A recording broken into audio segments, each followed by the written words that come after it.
right, Crimson Tide Nation, we're back to Monday. Bye week for your Crimson Tide. Off a 42-10 dominant victory for your Crimson Tide over Wisconsin at Camp Randall Stadium. You're rocking and rolling right now. Hottest show in these streets, talking Bama. Football news, in my own words, yours truly, Stephen Smith of TDA. Happy to have you all here on a Monday, getting that work week started for you correctly. As always, we bring you the show from the Magic City of Birmingham. We stream this to you through YouTube. Speaking of the channel, you know what time it is. Go ahead and smash that subscribe button right now. Get subscribed, locked in, locked on to your number one spot, your place, your atmosphere for Bama football. Hit the like button as well. Smash the like button. Give us that thumbs up. Raise up those like levels there. We appreciate that. The daily Super Chat Go, $100. Daily Super Chat Go, $100 right there. Appreciate that coming from all of you. Got a few things to get to on tonight's show. Number one, just the big takeaways from Alabama's win over Wisconsin. Number two, Kang and DeBoer updated the media on a few injuries for the Crimson Tide as they will go through the bye week, get these guys healed up prior to facing Georgia on next week. And then last but not least, like what's kind of the biggest aspect for Alabama to focus in on, zero in on with the Georgia game looming. But we want you guys in on the conversation. You can do this by calling 205-448-1358. The number to call in to let your voice be heard on the show, 205-448-1358. And one more time, 205-448-1358. We want to hear from all of you. But again, the topic number one here, biggest takeaways from the game between Alabama and Wisconsin. The Crimson Tide got the win.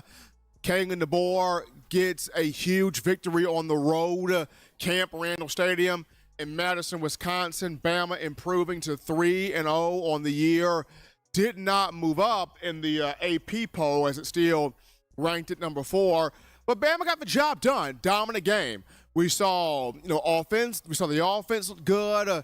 Defense made a lot of plays there, only giving up one touchdown. Special teams, kicking game did what it had to do. You saw the whole jump around song there from the students at Camp Randall Stadium, even though they did not get a chance, Eli, to sing that a lot as Alabama took control of that matchup from start to finish. But we get into now the key takeaways from the game. Number one, offensive line looked great. Offensive line with Caden Proctor back at left tackle, but offensive line was fantastic. And we talked about it. You had a patchwork group against South Florida, right? Guys were playing in positions where they're not normally used to. When you got Caden Proctor back and you have Elijah Pritchett at that right tackle position, things fell in order. Things got in order there for Alabama. You're able to run the football, protect Jalen Milroe to have a successful day. For the offensive line, great. Also, only 2 penalties for the guys up front after having 8 against South Florida. Number 2, I felt like Jalen Milroe was effective and efficient in the football game. 5 total touchdowns, was able to control the passing game. Yes, people look at the 5 incompletions. Yes, people may look at, but has he really gotten better in the short to intermediate passing game? He has made improvements. And once again, he stepped up and made quality throws, quality passes, putting the ball on the money there on touchdown plays to Ryan Williams and Jeremy Bernard. So you saw an effective and efficient Jalen Milroe. Number 3, for me, more receiving options got involved in the offensive game plan. I saw much better variety of route concepts from Nick Sheridan, variety of route concepts from these wide receivers, receiving options. More of those guys got involved in the passing game against Wisconsin. Number 4 for me, I look at the Alabama defense forcing takeaways from Kane Womack. Coach Womack at DC was proud of the takeaways Bama forced. Now, of course, it still needs a bit more work there in the run defense.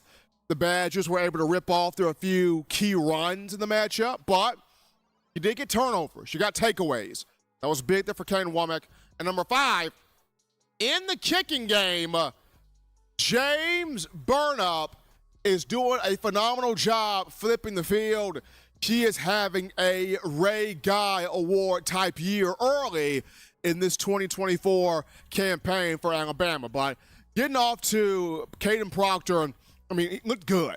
Caden Proctor moved well, blocked well, offensive line played well. You had Jam Miller average over 7 yards a carry. Jalen Milroe did his thing. So offensive line looked much, much better. I mean, took advantage, took control of the line of scrimmage from start to finish. Milroe was only sacked once, and it was not on the offensive line. Milroe was trying to escape the pocket, and Wisconsin was kind of able to corral him, but that was not on the offensive line. I thought that group did a phenomenal job, and like I mentioned last week, Eli, this is your 5 that you go with. You go Proctor, Booker, Brailsford, Roberts, Pritchett. That's your 5. You grow with that 5. You build chemistry with that 5. You build continuity with that 5. That 5 role there against Wisconsin. When you look at Jalen Milroe, like I said, effective, efficient, right? 5 touchdowns, 3 passing, 2 rushing. Got 14 touchdown, 14 total scores. No interceptions through 3 games. The guy put the ball where it needed to be at for the most part. Made big-time plays out there on the field. Was very decisive in where he wanted to go to with the football. Did his job. Did his job. Now, of course, we want to see more growth as we go into the Georgia game next week. We definitely want to see him handle that Georgia defensive front well, because they got a good defensive front. Kirby Smart is going to mix up some blitzes. He is going to mix up the coverage to kind of confuse Milroe out there on the field. So the biggest thing for him is continuing the development of when I'm getting pressure in my face, handle that better in terms of understanding where I want to go to with the football the moment it touches my hand. So that's Milroe, but I thought looked good there against Wisconsin in the passing game and running the football. Number 3, you got more receiving options involved, Bama Nation, and this was a key, right? Because we know how good Ryan Williams is. Hollywood is that guy, right? Hollywood right now, 285 yards receiving, 4 touchdowns, 10 catches on the year, leads Alabama's wide receiver room. I mean, here's a young man that is on pace to have an All-American, could even be a Fred Biletnikoff Award type season, right? So we know what Hollywood brings, but getting other guys involved. Jeremy Bernard, 3 catches, 55 yards, 1 touchdown. His score was a 26-yard reception. That was big. And seeing Jerm kind of grow into that number 2 guy behind Williams for Milroe is key, right? Because there are going to be matchups where the opposition, especially as we get into Southeastern Conference play, opponents will try to take Williams away. They'll try to bracket him. They'll try to roll coverage over there to him. They'll try to manipulate different things to not allow Williams to have big plays, right? So it's important to have somebody like Jeremy Bernard get involved. That was big. And then you had Josh Cuevas, the transfer tight end from Washington. He had 1 catch, but it was a big one. 37-yard touchdown from Jalen Milroe. It was good to see Cuevas involved. It was good to see E-Man. Emmanuel Henderson got involved offensively. Not just catching the football, but blocking as well. We saw Caleb Odom and Rico Scott both have 2 catches apiece there. So this is good. We're seeing more guys get involved there offensively from the receiving standpoint. Now, yes, we want to see more Kobe Prentice. Yes, we want to see more Kendrick Law catching the football. Absolutely. But getting Cuevas, getting Odom, getting Scott, getting E-Man, getting Germa in the game flow behind Ryan Williams. Eli, I take this as a positive. It's a positive there for Alabama against Wisconsin. Number 4, Alabama's defense getting those takeaways. They forced 4 fumbles, 2 bounced their way. So 1 was recovered. Alabama got 2 fumble recoveries in the matchup against the Badgers. So good job outside, putting their helmet on the football, jarring that ball loose. Malachi Moore put his head on the football, popped it out, and Xavier Brown recovered. And then Deontay Lawson ripped a football out from one of the running backs of the Badgers. And I believe Quandarius Robinson recovered that one. So Bama's getting turnovers. Now, yes, we want to see better play against the run, clean that up more. We want to see if a team goes for it on 4th down, that they're not getting it on 4th down. Wisconsin got 3 out of 4 4th downs there. So you want to see that better, but you forced turnovers, right? You gave up 1 touchdown. Bama defense only giving up 8.7 points per game through 3 games. That's a positive there. So some small things for Coach Womack to clean up, but we saw the turnovers, saw the takeaways. That was good. Last but not least, James Burnap, what a year he is having right now from a kicking standpoint. Against Wisconsin, he had 4 punts, averaged 53 yards per boot, including a long punt that traveled 64 yards, dropped 3 of his attempts inside for 20. 2 of those traveled 50-plus yards. Burnap is flipping the field beautifully this year. And he is putting opposition in unfavorable spots, which allows the defense to really pin their ears back and create havoc. And Burnap through 3 games, of his 14 punts, 7 have traveled 50-plus yards, so half of his punts are moon balls. Can't beat that. And then 5 of the 14 have dropped inside the opponent's 20-yard line.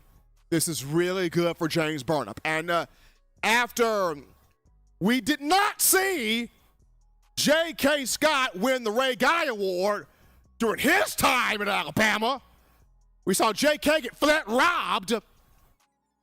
Will that organization do right by Alabama's native Australian in James Burnap? We shall see. But right now, Burnap is cooking. He's cooking better than Outback Steakhouse right now. We're going to take our first break here on the show and touch that dial. Just getting started. When we get back, we go to the phone lines. We grab your calls, your thoughts, your conversations. Line us up on a Monday. We'll be back after this.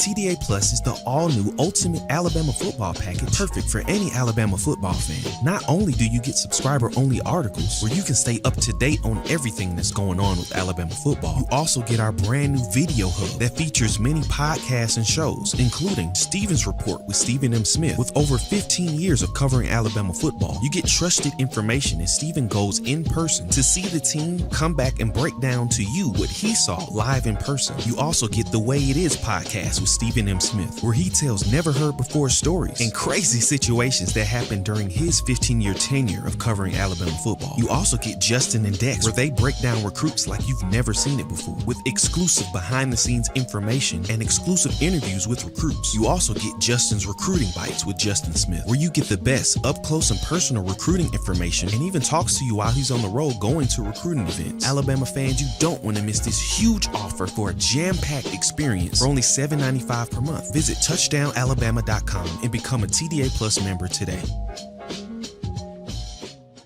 Thank you for tuning in. Show your support right now by clicking that like button. If you haven't subscribed, hit the subscribe button now and enable all notifications to make sure you don't ever miss any of the best Alabama football news, notes, and information right here on Touchdown Alabama.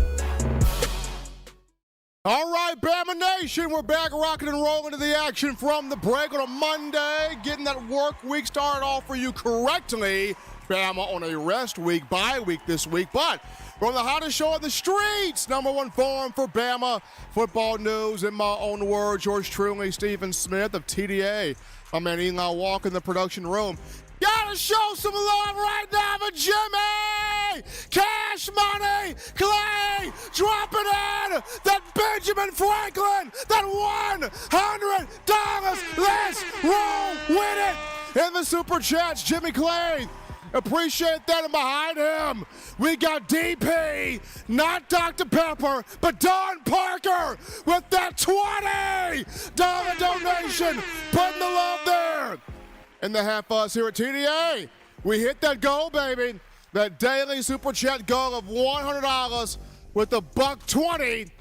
Appreciate that to all of you, the Bama fans, Bama family, helping us out right here. Call phone lines open. Call segment or call topic. Call segment brought to you by the Blue Wrench Gang. 205-448-1358. But I'm going to call in to let your voice be made known on the show. 205-448-1358. And one more time, 205-448-1358. We definitely want to hear from all of you as you guys are getting your thoughts prepared to call in. Eli, a call topic and a pretty disappointing one. Bryce Young, former Alabama quarterback. Bryce Young, 2021 Heisman Trophy winner. Bryce Young, the number one overall pick in the 2023 NFL Draft by the Carolina Panthers. Bryce done got benched, y'all. The Panthers have benched Bryce Young after 2 games. They're going with Andy Dalton moving forward. And you're already seeing the people, Bryce Young was a bust. I knew it. Bryce ain't no good. He a bust. He can't cut the mustard. I'm going to say this. Carolina has not helped him at all. Offensive line is still abysmal for Carolina. Yeah, they got some receivers. That offensive line is still abysmal for Carolina. Yes, there are some things that Bryce can do better. I'm sure he will say that as well. But that's not all on Bryce. That's not complete 100% on Bryce there. And it sucks because you draft a quarterback, you drafted number 1 overall. In his first season, you had literally nothing really much around him. And then you fire Frank Reich. You get this new coach, Dave Canales. You get a couple of receivers. Offensive line, still a train wreck. And now you bench Bryce. I really hope Carolina is not trying to do what New England did to Mac Jones, Eli. Because you know New England tried to rip Mac's confidence away from him. Thank goodness Mac got away and is back home at Jacksonville, Florida for the Jaguars. We're going to go to this call right here. You're live on the show. What's happening, how we feeling? State your name and where you calling from. Jimmy Clay from Elma, Alabama. Jimmy, what's happening, man? How you doing, bud? Doing good, Jimmy. Doing good. Doing even better with you being in here, man. Doing good. Bama's got a bye week, but they're resting up. They're preparing for the big matchup with Georgia next week, man.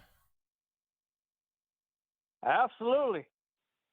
I'm just a little bit worried about their run defense. How about you?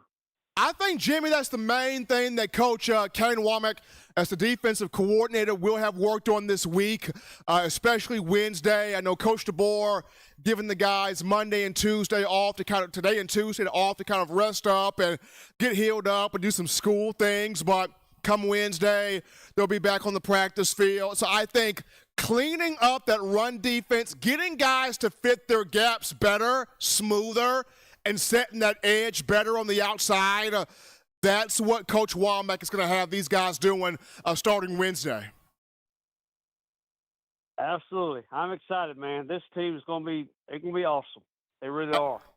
Absolutely. Appreciate my man Jimmy Clay calling out of Elba, my guy right there on the Absolutely. Jimmy giving us a roll tide, signing off here on his call. Appreciate Jimmy helping us out here on the show. But going back to what I was saying, Eli, I really hope that Carolina is not trying to take away Bryce Young's confidence. I really hope not. I know his parents, Mr. Craig and Miss Julie Young, are definitely encouraging Bryce, talking to Bryce, telling him, hey, son, keep your head up. Does Carolina, do you think Carolina should trade Bryce, Eli, after seeing this? But we'll get your thought in a minute there. We're going to grab this call. You're live on the show. What's happening? How we feeling? State your name. Where you calling from? Hey, Steven, this is Corey from Charlesville. How are you doing tonight? Doing well, Corey. Doing well. Alabama got the dominant win over Wisconsin, 42-10, and now we can finally put our attention on this SEC showdown with Georgia in 2 weeks. You know, I wonder how Alabama under Kalen DeBoer's system schematically matches up against Georgia's defense and offense, because Alabama now likes to run the quarterback a lot more under Nick Sheridan. And defensively, while we have given up, we are susceptible to coverage bust per se. We cannot do that against Carson Beck, because Carson Beck will hit those passes. But I think if this front seven is disruptive and we can deflect some passes, that'll still take a lot of pressure off the secondary. But how do you think our scheme matches up offense and defensively against what Georgia's going to try to do? I think Corey, offensively, Bama matches up well with Georgia, because Georgia's secondary can be susceptible to some explosive plays. Georgia's front seven is good. They are good. So you look at this offensive line, and that's why it was big for Alabama to have Caden Proctor play against Wisconsin. Get him some game reps to start this season. That's why it was big for Alabama to have Elijah Pritchett at right tackle. You go with this offensive line. I think this offensive line has a chance to neutralize Georgia's front. You neutralize Georgia's front, you give Jalen Milroe time. He can attack the secondary for Georgia, which can be susceptible to explosive plays. Now, Alabama's defense versus Georgia's offense, I think Bama matches up well too. The biggest thing for Bama is going to be in this 4-2-5, hitting those run fits, because Georgia is going to want to run the football. Mike Bobo is going to want to run the football. So hitting those run fits properly, sustaining the edge at the point of attack, that edge, that mesh point, Bama's going to have to do that. And then, like you mentioned, Corey, the front seven being disruptive on Carson Beck. If LT Overton can have another game like he did against Wisconsin, against Georgia, Overton should get to Carson Beck. Q Robinson should get to Carson Beck. Bama should have some guys create pressure. But the biggest thing is going to be fitting those run gaps, because after watching South Florida and after watching Wisconsin, Mike Bobo in his mind is going to feel like, can we draw up some runs to get on this Alabama defense? So Bama's got to fit these run gaps. Could you make an argument that this is the toughest environment Carson Beck has played in? I mean, I think – yeah. I mean, cause I know he went to Tennessee, but Tennessee was not good like they were last year. And the SEC championship game was a de facto home game. So I think this is probably the toughest environment he'll be playing in. Corey, I think you're absolutely right. With this being a night game in Tuscaloosa, first and foremost, it's going to be a 7 p.m. kickoff on ABC. You're under the lights of Bryant-Denny on Saban Field. The crowd is going to pack that place out. It will be the toughest, most challenging, most hostile environment for Carson Beck. He is going to walk into the belly of the beast, walking in the Tuscaloosa, playing on Saban Field. It's going to be the most challenging environment for him. Yeah, I agree. And and I know this is going to be a very challenging game. I don't remember the last time Alabama being a home underdog. I mean, I think even LSU 2019 we were favored, and it's been a long time since we've been a home underdog. You got, and I would imagine Kalen DeBoer doesn't care about that. But if the players want to take pride in their home field, and I'm sure the players don't care about the point spread, but I'm sure they want to take pride in protecting their home field because they know that Georgia's the class of the SEC, and they want to still show that Bama is still Bama, and that whoever's favored and who's not, they know that Georgia's coming in here to try to push Bama around. They're gonna not let that happen. Oh, absolutely. I mean, Alabama's going to enter this game next week, Corey, with the mindset of this is Saban Field. This is our house. We are going to defend home. Alabama will bring that mindset to the table. And for me, I think this Alabama team sort of relishes that underdog role even at home. And the reason being, it goes back to the summer at SEC Media Days in Dallas, Texas, where people were saying the class of the SEC, Georgia, Texas, right? So to have Georgia in Bryant-Denny, in Tuscaloosa, Kirby Smart comes back into Alabama to play this matchup. I think Kalen DeBoer is going to have these guys more than ready. I think the players are going to have themselves more than ready to defend home turf. Yeah, I agree. And as long as you don't make the game bigger than what it is, as far as overhyped, and as long as if you exit, and I know we'll dive more into deep as the game comes closer, but as long as we just take care of the little things and not shoot ourselves in the foot and just not make silly, stupid mistakes, Alabama should have a great shot to win this game. And this is going to be a big monster game, and I can't wait. I know it's a shame. Don't get me wrong, we need this bye week, but it's going to be hard to wait nearly 2 weeks because this is an exciting game coming. It's going to be exciting, man. I appreciate Corey calling from Trustville. It's going to be an exciting matchup, right? People are going to hype this game up, Eli. For folks that say, for 2 weeks, Eli, the Georgia hype's about to happen. For 2 weeks, people are going to hype this matchup up.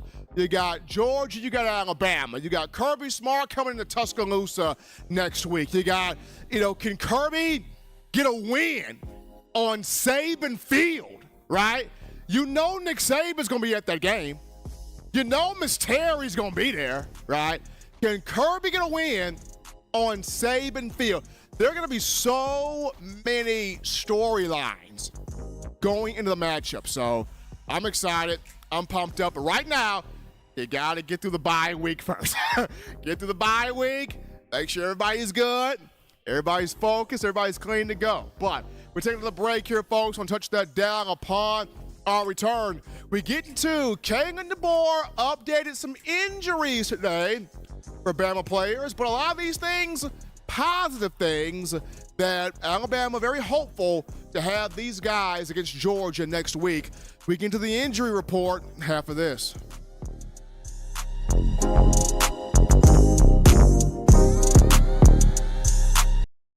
We're out here at Alumni Hall in Tuscaloosa.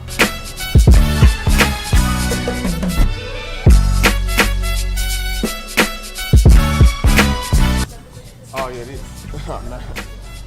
Gotta get this. Gotta get one of these right here. Can't rock that Bama without this shirt right here, fresh polo. You gotta also rock the all pink, like Kanye West right there. Keychains, gotta get you some keychains. University of Alabama keychains. I'm telling you, if you are a die-hard Alabama fan and you're looking for some big-time apparel, this place has got everything. We're talking shirts, shoes, sweatshirts, hoodies, cups, mugs, keychains. If you're just a Tide fan that has an itch to get more apparel, get more swag in your game, you come right here at Alumni Hall in Tuscaloosa, right here in Midtown Village. And also you can shop online. The link is in the description to get your gear right here at Alumni Hall. Thank you for tuning in. Show your support right now by clicking that like button. If you haven't subscribed, hit the subscribe button now and enable all notifications to make sure you don't ever miss any of the best Alabama football news, notes, and information right here on Touchdown Alabama. All right, Bama fans, here we go. We're back into the action from the break on a Monday. Starting that work week off for you correctly in my own words. Yours truly, Stephen Smith of TDA. Gotta show some love to my goddamn being here. Dropping that $20 donation to the bucket there. Appreciate Dale B. Doing some love on the show here. Continue smashing the like button. Hitting that thumbs up, hitting that subscribe button as well. Make this your spot, your show, your roadmap for all things Crimson Tide football. But here we go here. Second topic in live conversation. We look at the injury report that came today from Coach Kalen DeBoer. So Bama's got some guys nicked up, banged up here following the Wisconsin game. But all of these, or most of these, are positives. They're expecting these guys to be back, healed up, and ready to go for the Georgia matchup. So the guys that were banged up against Wisconsin, Malachi Moore, defensive back, Quay Russaw, outside linebacker, Richard Young, running back, and, of course, you still have Cole Adams, wide receiver, that suffered an injury against South Florida. He did not play against the Badgers. So those are your four that were updated. Quay Russaw, Malachi Moore, Richard Young, and Cole Adams. So starting things off with Adams, Russaw, Malachi Moore, this is where Kalen DeBoer said, hey, these are positives.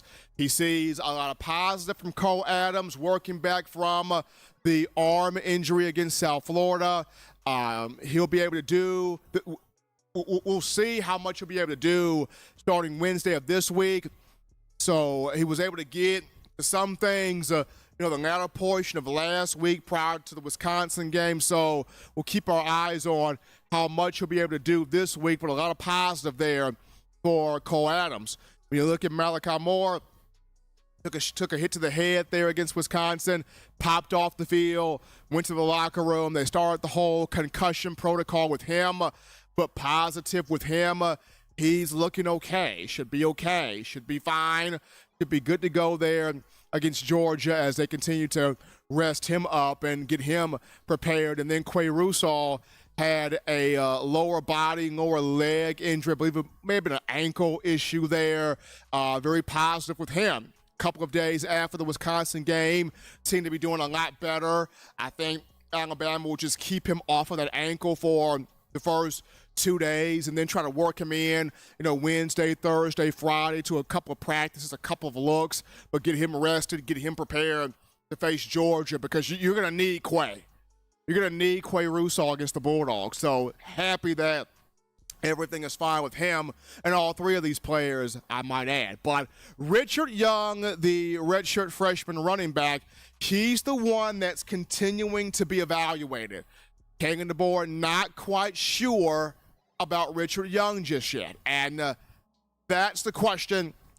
If you don't have Young against Georgia, what does that mean? Because behind Justice Haynes and Jam Miller, of course, Jalen Milroe can run too, but this is where you would have Daniel Hill.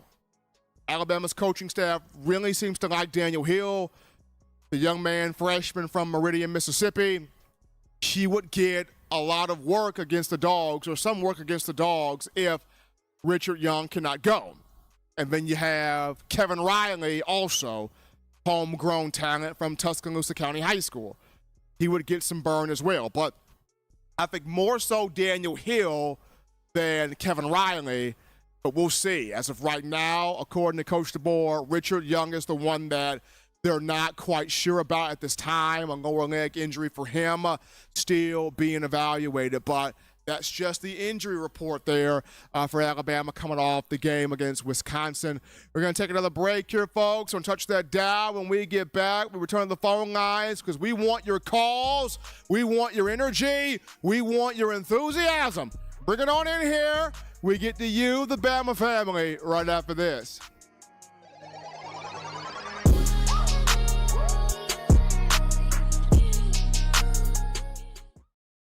Every sports fan deserves the proper representation. Whitwell Sports introduces to you the Title Towel. Wave that Title Towel in the air like you just don't care. In support of Kalen DeBoer and the Alabama Crimson Tide. Only $9.99 and it lasts a lifetime. Head on over to whitwellsports.com and get your Title Towel today. This is Chris Rogers, 2009 national champion. You are listening to the baddest, when I say the baddest, sports show in the state of Alabama. In my own words, you know, yours truly, Touchdown Alabama Magazine. Don't touch that dial. Thank you for tuning in. Show your support right now by clicking that like button. If you haven't subscribed, hit the subscribe button now and enable all notifications to make sure you don't ever miss any of the best Alabama football news, notes, and information right here on Touchdown Alabama. We're back in, folks, to the action from the break here on a Monday, getting you that Bama football news. In my own words, yours truly, Stephen Smith of Touchdown Alabama Magazine. Appreciate all of you guys in the YouTube chat line on today. We're having some fun here in the chat line. My man Eli Walker in the production studio. But phone lines open. Call segment brought to you by the Blue Wrench Gang. Want to hear from you, 205-448-1358. The number to call in to let your voice be heard on the show, 205-448-1358. One more time, 205-448-1358. We definitely want to hear from all of you. We're going to grab this call here. You're live on the show. What's happening? How we feeling? State your name and where you calling from. What's going on, Stevie? This is Coach Hood calling from Lakeland, Tennessee, man. It's been a long time. Been a long time, Coach Hood. How you feeling, man? I'm doing well, man. Doing well. I wanted to call you really quickly because, and I'll hang up and listen after I, say what I want to say, man. First of all, you hear people all the time recently talking about the playbook. And why are we not utilizing the tight ends right now? Why are we not showing more multiple things with our offense, targeting more people with our passing game more than Ryan Williams? Why are we not doing this? Why are we not doing that? You probably understand this more than anybody. The playbook's not even at 100% yet. We haven't shown. We're not going to show. We're not going to show everything before Georgia. We're not going to show everything before Auburn. I mean, we're probably seeing right now about 20 to 30%, if that, of the offensive playbook. Remind you that y'all gotta, people gotta understand that, Georgia only has film on Western Kentucky, and they have film on South Florida, and they have film on Wisconsin. So if they want to see anything else, they got to go back to those Fresno State, Washington, Sioux Falls days. All right, so they haven't seen everything, and that's by design. So I just want people to buckle up and just understand that it is a process. And Kalen DeBoer is doing exactly what he is supposed to be doing. You're not going to see 100% of the playbook right now. You're not. They've got tight end stuff, I'm sure. They've got more running back stuff. They've got more formations and stuff for the wide receivers and a whole lot more multiple things that they can do later on. But for people to be complaining, saying, it's the same old vanilla offense, it's the same old, Milroe's going to run the ball, throw the ball here, throw the ball there. No, just relax. There's a whole lot more things to come. And that's all I want to say. Roll Tide and appreciate what you do. Absolutely, Coach Hood, for that call right there. And I'll echo his point with this. You haven't seen the whole defensive playbook either. And Kane Womack talked about that today. Like, you have seen a very low volume of this defense. Kane's got some stuff reserved. Kane's got some stuff he has yet to pull out of the bag yet. And you think about all we've seen defensively, Western Kentucky, South Florida, Wisconsin. You got to go back to South Alabama, among other programs where Kane has been at, to see more stuff that he can pull out. So, Bama fans, hold on to your hats here, folks. There's some stuff, offensively and defensively, that's about to start being eased out of that bag there. But we grab this call. You're live on the show. What's happening? How we feeling? State your name and where you calling from. Steve, my boy, how you doing? This G, man. G, man, what's going on? Not much, man. Not much, man. Just enjoying life. I seen you talk about it earlier, but I had to had something to do. What's going on with Keon Keeley before I get into anything? Okay, so here's the thing with Keon Keeley. We are having to ask. We're having to ask: is he just a big guy? Is that all it is? Because we're not seeing. Because the media, we can't get practice, and even during fall camp, all we got was the warm-ups and whatnot. We can't get practice during the regular season. So is he not doing what he needs to do in these practices to show he's really that guy? Because we're 3 depth charts in, and in 3 depth charts, we have not seen his name in a spot. We have not seen it. So LT Overton, Jamarian Latham, are these guys just that good along with Quay Russo, which we know Russo is, or is Keon Keeley just a big guy who is still not ready yet? That's the question. Because if this guy is ready, then he should have been above Jamarian Latham if he's ready. If he's ready, he should have been contending with LT Overton for that spot as the field side defensive end or the bandit player on the defensive line. Or if not that, at least contending for the Wolf spot with Russo and Q Robinson. But the fact that we don't see him, is it still a hiccup with his consistency? That's the question. Did you see anything from the A-Day?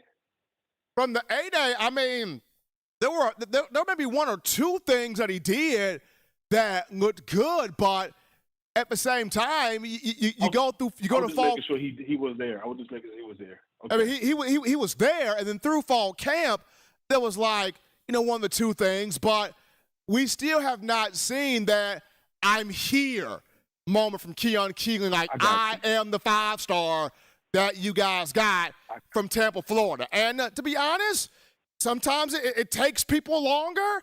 Some 5-stars don't turn out. I'm not saying that Keon Keeley won't pan out. What I am saying is sometimes it takes guys longer. Well, Steve, like how I like to look at things. I like to look at things through the Jaden Roberts lens. Right. We don't really know if the fair opportunity is being given.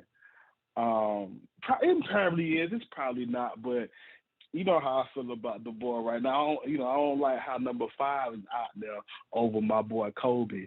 Now, number 5 did make a nice little catch, but it was a 40-yard bang 8. That's what Miro hit. We all know Miro can hit the 30-yard plus throws, right? So, good throw. But favoritism, does follow the boy because, like I said, number 5 started, and we ain't seen him do a lick in the game. And from what I see, he doesn't look too much better than Kobe. I said to be starting over somebody who's been there. So who knows if fair opportunity be given or not. I called to ask you this one thing, cousin. I mean, now I know you said. Yeah. Go ahead. Now, G, from the Prentice perspective, I agree with you there. There needs to be plays, there needs to be a whole scripted playbook. There needs to be one for not just Kobe Prentice, but also Kendrick Law for both of them. Those are 2 guys that need to be involved in this offense. Now, I get it. Nick Sheridan said today, Kendrick Law did great blocking, and that's cool. Blocking's important, but get that man the football, too. Like, when he's out there blocking his tail off as he's doing, he needs to be rewarded with the football. So there needs to be a list of plays. Okay, we're going to our Kendrick Law list of plays to free up Kendrick. Or we're going to our Kobe Prentice list of plays. That needs to happen. Well, I will agree with you guys on this. I don't think we're seeing the whole offense because if you go back to A-Day, we saw the jet sweep about 20 times. And in these first 3 games, the only person who has ran it was Ryan Williams once. K. Law hasn't even got a jet sweep in the game yet. So we do know they're holding things back. And I ain't gonna lie, I like that from the board because when you keep it simple, you see where you struggle, right? Right. From what I've seen from the simpler call defense and the simpler call offense, like I said, I think it has helped us because we kind of know exactly what we need to fix. So my question to you is, Steve, do you think we beat Georgia with that 3-man front from what you've seen out of run defense these past 2 games from us? I think Bama may need to put a 4th guy down on that line against Georgia, a 4th guy down. And the reason why I say this is with the 3, you're still seeing some trouble, not just setting that edge at the mesh point and forcing plays back inside, but you're also seeing guys not quite fitting those run gap fits the way they need to. You're still not seeing it consistently. So I think there needs to be a 4th guy brought down on that line in terms of, making sure you're fitting where you need to fit at, and then to hold that mesh point on the outside to turn the play in. Because when you turn that play in, Jahad Campbell's making tackles. And even Lawson has gotten involved on some stuff there, but you got to be able to fit those gaps. So I think having that 4th guy down, I think you got to have a 4th guy down against Georgia. All right, Steve, I'm going to say this and I'm going to go. After watching the team in these first 3 games, right, if the board holds true to what he said about catering to the personnel of his team, that's what he said his specialty is. Whatever his team is, I could draw a playbook up for it. So I believe if he holds true to that and accept that Bama is a power run team, power run, spread run, zone run, halfback dive, QB keep, whatever you want to call it. If he accepts that Bama is a run-first team that has a dynamic deep ball attack, I think we can aid our young defense. Because when I look at this defense, I don't think this defense is as good as last year. And how can it be when you look at minusing Arnold, Downs, Kool-Aid McKinstry? I don't care who we got up front. You're not about to tell me our defense is better when we lost those 3 guys. But I don't think it has fallen to a point where if our offense sticks to what the board said, I think we could do it, Steve. When you look at that run game, that what you said, a 3-headed monster with Haynes, Miro, and Jam, and then you throw in the deep ball we got with Ryan, and what's his name that I don't like that? Number 5. Bernard. I think that's a recipe, Steve. If he stick to what he say, don't be out here trying to make Miro penance just yet. The boy can't throw 10 and unders. So we got to wait. But, Steve, I think if we go to that power run, I think we roll over everybody, big dog. Appreciate you, cousin. Absolutely. G from Raleigh calling in there. I think the main thing, Eli, is when you're seeing the run game working, don't deviate quickly from it. And that's something that I want to see Nick Sheridan as the offensive coordinator get more confident in. Because there have been times where the run game is going and he kind of leaves it a bit too quickly, but we're going to grab this call. You're live on the show. What's happening, how we feel, and state your name and where you calling from. Birmingham. My name is J-Dub. J-Dub, what's going on, man? What up with you, man? Man, I'm good, man. I love your show, man. We appreciate it here. I'm a first-time caller. Hey, I just wanted to say something, man. Go ahead. You know, everybody talking about Georgia played bad in that game, but something I can say. What about if they was looking past that game to the Alabama game? It has happened before. Even we've done it. I mean, Georgia did not look its best against Kentucky, But then I can also say Mark Stoops tends to play very well against Kirby Smart. And if Mark Stoops was sitting here right now, he would pretty much say, I had some moments I did not take advantage of, but we all know Kirby is going to have them boys ready to come into Tuscaloosa next week. He's going to have them boys ready. They were looking past Kentucky. Yeah, they were looking past Kentucky. Like, Georgia's eyes were circled on next week. Alabama. I mean, a new head coach, new program. I mean, new plays and everything, new playbook, everything. He was looking past Kentucky, because Georgia could have beat the stinking out of Kentucky. They really could have. They really could have. Yeah, but man, I love your show. I appreciate it, J-Dub. Absolutely. I really do, man. This is the first time I ever called in the show, but man, I just got to give you your props. We love it here, man. This is what I enjoy doing, talking to Bama Nation. So I'm going to keep doing it for as long as I can keep doing it.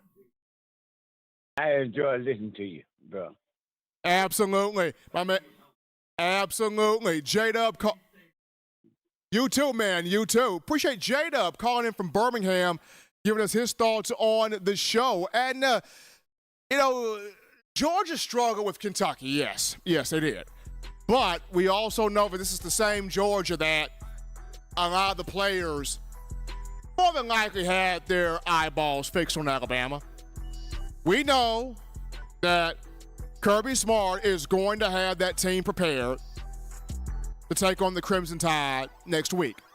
But like I mentioned, you're coming into Saban Field at Bryant-Denny, right? These players are not trying to lose on Saban Field, especially not the Georgia. So next week is going to be something. Eli, now, Vegas, one site in Vegas, Eli, had the point spread 7.5. I don't know in favor of Georgia. I don't know how much that point spread is going to drop, Eli. I don't know if it's going to drop to 3.5, 2.5. Will it be a pick'em by kickoff? Should I put some on that, Eli? Should I put some on that? No? Maybe? I don't know. I may have to call my man Marvin Costa, see what he says there. I don't know if I would put some on that Bama Georgia game there. But we got to give a shout out to my man Jason Haywood. One time with a $5 donation, putting that love in the bucket there. Appreciate that from Jason Haywood. Call topic here goes to one Jalen Milroe, SEC Offensive Player of the Week, Senior Bowl Player of the Week as well. Milroe against Wisconsin, 12 of 17 passes completed, 196 passing yards, 3 touchdown passes, no interceptions. Also had 2 rushing scores. Milroe through 3 games, 14 total touchdowns, no interceptions, protecting the football well, being accurate on the deep ball, growing in terms of the decision making, growing in terms of the short to intermediate stuff. Want to see him get better and better in that regard, but the growth is there. Development is there. He definitely wants to make improvements every single time he's on the football field, and that's what you want from your starting quarterback. Hungry, eager, desiring to improve and get better. But shouts out to Milroe, SEC Player of the Week, Offensive Player of the Week, and Reese's Senior Bowl Player of the Week. But take our final break here on the show. Don't touch that dial, because when we get back, we get into a little conversation about the biggest aspect that Alabama's got to hone in on in facing Georgia. We'll talk about that to wrap things up after this.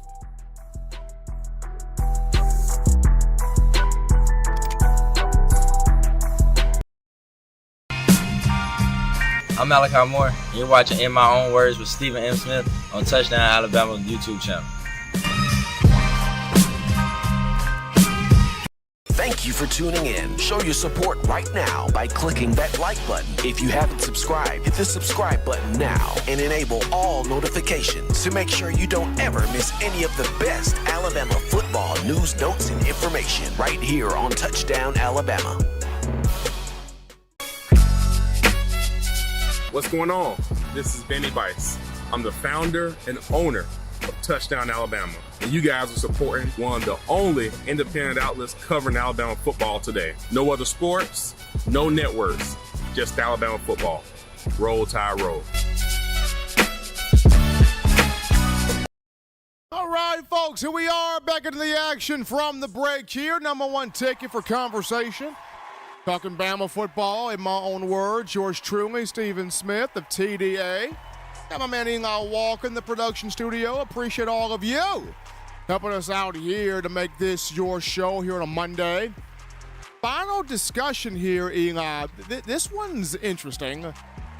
You know, the biggest aspect, what would be the biggest aspect for Alabama to hone in on against Georgia coming up here next week? There's a lot of things that Alabama can do to have success here, but what is the biggest aspect? And I feel like for me, in facing Georgia, I think the biggest aspect for me facing Georgia is going to be here. Alabama has got to get a touchdown on its first offensive possession. I think that's an aspect Alabama's got to start honing in on, because against Western Kentucky, South Florida, and Wisconsin, that first offensive possession for Alabama did not end with a touchdown. I look against Georgia. You got to have your first offensive possession in with 6 points, 7 points, counting the extra point on the field goal, 7. And already have the crowd inside Bryant-Denny full on engaged, right? Your first offensive possession, you got to put that in the end zone if you're Bama and get that crowd already engaged from the word go. I'm not saying the crowd is not going to be engaged. Oh, absolutely. They are, period. But what a opening touchdown possession does is it puts more fire to that crowd to be engaged, right? You're up 7-0 on Georgia. You're kicking the ball back off to them. And that crowd's just feast, and they're all into it. Why? Because you got on the scoreboard. So now they can make life a living nightmare for Carson Beck, Mike Bobo, and Georgia's offense. Bama's got to take this first possession of the football game against Georgia and score. Touchdown. Got to. I don't care how you get it. I really don't care how you get it, offensive possession. But after we didn't see it against Western Kentucky, we did not see it against South Florida, we did not see it against Wisconsin, I think we need to see that first offensive possession result in a touchdown for Alabama against Georgia. I think we need to see that. Now, there are other aspects you can talk about. Run defense you can talk about. Getting takeaways for Alabama's defense, you can talk about it. There are other aspects, true. But just for me, Eli, I'm looking at this Alabama offense. First offensive possession. Especially if you win the coin flip, take the ball. You win the coin flip, take the ball, go right down the field, show the nation we gonna drive on Georgia's defensive front and end it with that ball in the end zone. I'm just saying. You do that, the ensuing kickoff back to Georgia, Them Bama fans are going to be losing their mind inside Brian Denny. Because I'm expecting another sellout crowd. It was a sellout against Western Kentucky. It was a sellout for South Florida in the dedication of Saban Field. But this one right here, Georgia, I'm expecting another sellout. Another sellout crowd. But that's my big thing, Eli. Take that first offensive possession, put it in the end zone, period. Already get the fan base going crazy on Saban Field. But it's always Bama Nation. You want the best in news, notes, information, coverage here on your program, that being the Crimson Tide. You can get this by accessing the Touchdown Alabama magazine app. Now, you download the app from the iPhone App Store if you're rocking Team Apple, Google Play Store if you got the Android phone. For your audio needs, check us out, iTunes or Apple Podcasts, Spotify, Stitcher, Spreaker, Overcast.fm, TuneIn Radio, iHeartRadio, Google Play. We got you covered right there. The good and gracious Lord sees fit. I'm trying to be back on Wednesday, continuing the conversation as Tide football. Remember, Bama fans, be sure to subscribe to touchdownalabama.com. Get that subscription today. Have all of your Bama in the palm of your hand. touchdownalabama.com. Subscribe there. Also, subscribe to TDA Plus Video Hub for all of that video content. Appreciate all of you, the Bama Nation, for the phone calls today, donations today, chatting in the YouTube chat line, making this your spot here for Tide football. Appreciate my guy Eli Walker in the production studio. Till next time, folks, husbands love your wives. Wives appreciate, value those husbands. Children continue doing the right thing, fun thing, smart thing, good thing, legitimate thing to not be bored. They're getting that schoolwork completed as well. You get yourself those 3 hearty meals a day, those 3 great laughs a day. You protect yourself. You protect the loved ones around you. Enjoy Monday Night Football. Jalen Hurts playing tonight. Devontae Smith and, other Bama guys for the Philadelphia Eagles. Eagles playing the Falcons tonight. Enjoy that game. And till next time, folks, I'm your man, Stephen Smith, and you've been listening to In My Own Words.